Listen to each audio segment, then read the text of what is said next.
El libro de Salmos es una colección de 150 poemas hebreos antiguos, canciones y oraciones provenientes de todos los periodos de la historia de Israel. Muchos de estos poemas están conectados con el rey David, de hecho, 73 de ellos, y él era conocido como poeta y arpista. Pero hay muchos autores diferentes detrás de estos poemas. Tenemos los poemas de Asaf o los de los hijos de Coré.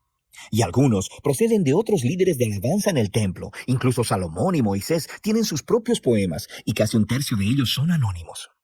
Ahora, muchos de estos poemas fueron utilizados por los coros que cantaban en el templo de Israel, pero el libro de Salmos en realidad no es un himnario.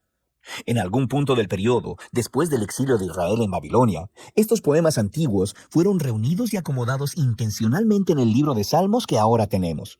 Y este tiene un diseño y un mensaje bastante único, el cual no notarás a menos que lo leas de principio a fin. Ahora, para ver cómo está diseñado el libro de Salmos, lo más útil es, de hecho, empezar por el final.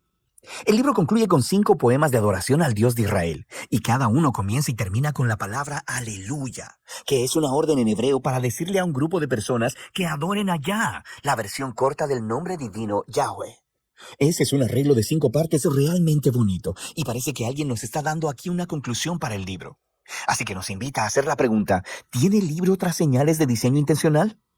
Si prestas atención a los títulos de los poemas, notarás que en 5 lugares los traductores de tu Biblia pusieron los títulos Libro 1, Libro 2, Libro 3, 4 y 5 en varios puntos. Y estos dividen el libro de Salmos en 5 grandes secciones.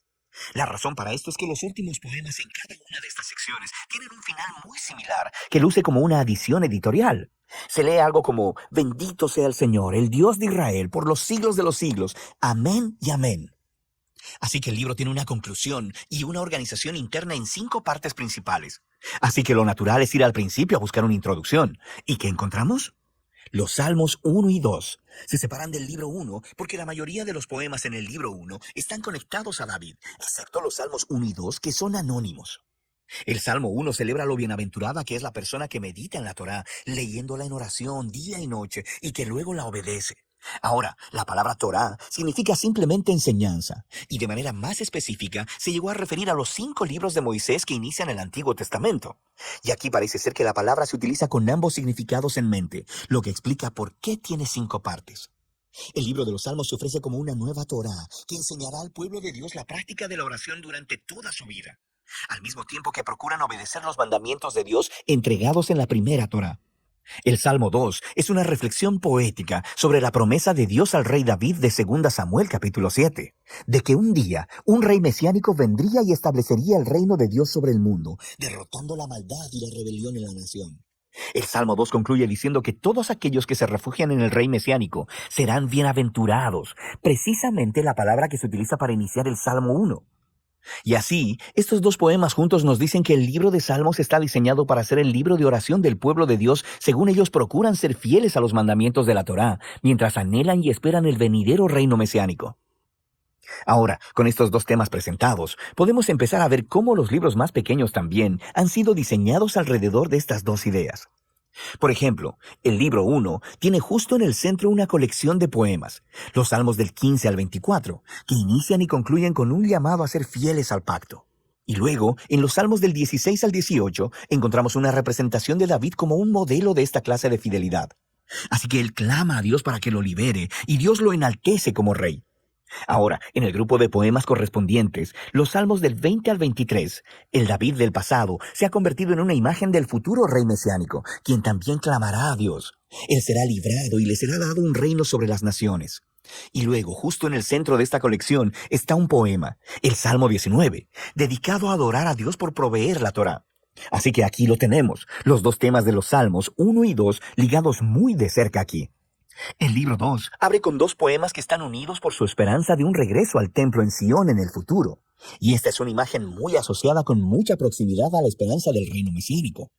Luego, el libro 2 cierra con un poema que representa el futuro reino del rey mesiánico sobre toda la nación. Este poema es realmente asombroso porque hace eco de todos estos otros pasajes de los profetas acerca del reino mesiánico.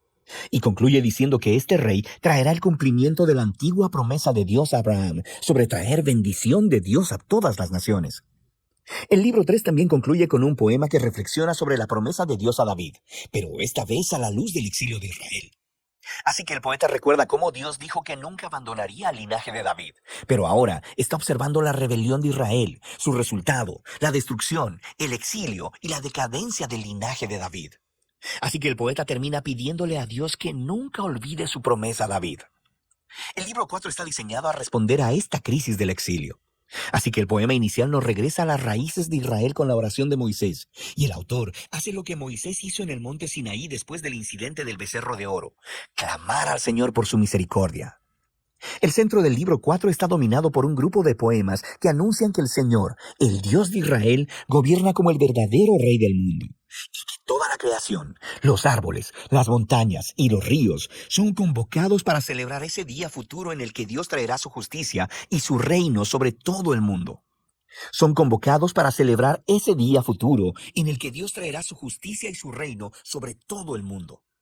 El libro 5 abre con una serie de poemas que afirman que Dios escucha el clamor de su pueblo y que un día enviará a su futuro rey para derrotar la maldad y traer el reino de Dios. Este libro también contiene dos colecciones más grandes, una llamada Hallel y otra llamada Cánticos Graduales. Cada una de estas colecciones concluye con un poema sobre el futuro reino mesiánico.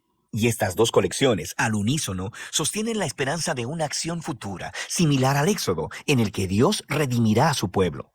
Y luego, justo en medio de ellos, está el Salmo 119, el poema más largo del libro. Es un poema alfabético. Cada línea comienza con una nueva letra del alfabeto hebreo y explora el maravilloso regalo de la Torá como la palabra de Dios para su pueblo. Así que aquí lo tenemos, los temas del Salmo 1 y 2, Torá y Mesías, combinados juntos en el libro 5, lo que nos lleva de vuelta a esa conclusión de los 5 poemas. En el poema central, el Salmo 148, toda la creación es convocada para adorar al Dios de Israel, porque, citando textualmente, Él ha exaltado un cuerno para su pueblo. El cuerno es una metáfora de un cuerno de toro levantado en señal de victoria. Y esta imagen hace eco de la misma imagen usada en el cántico de Ana en Samuel capítulo 1, pero también al Salmo 132. El cuerno es un símbolo del futuro rey mesiánico y de su victoria sobre el mal, y es una conclusión apropiada para este asombroso libro. Ahora, aquí hay otra cosa que probablemente pasarás de largo si no lees el libro en orden. Hay muchas clases de poemas diferentes en el libro de Salmos, pero todos, básicamente, caen en dos grandes categorías: poemas de lamento o de alabanza. Los poemas de lamento expresan dolor, confusión y enojo acerca de lo horrible que es el mundo y lo horrible que son las cosas que le están sucediendo al poeta. Así que estos poemas llaman la atención a lo que está mal en el mundo y le piden a Dios que haga algo al respecto. Hay muchos de estos en el libro, lo que nos dice algo importante, que el lamento es una respuesta apropiada a la maldad que vemos en nuestro mundo. Pero lo que notarás es que los poemas de lamento predominan en la primera parte del libro, en los libros del 1 al 3. Pero pon atención, porque en ocasiones también encontrarás salmos de alabanza. Los poemas de alabanza son poemas de gozo y celebración y llaman la atención a lo que es bueno en el mundo y recuentan las historias de lo que Dios ha hecho en nuestras vidas y agradeciéndole por ello.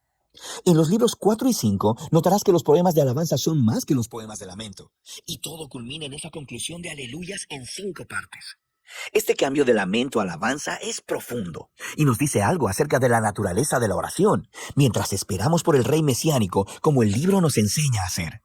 Esto creará tensión para nosotros mientras miramos el trágico estado de nuestro mundo y de nuestras vidas.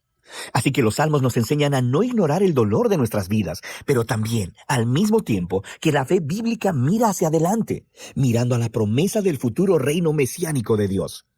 Así que, Torá y Mesías, lamento y alabanza, fe y esperanza.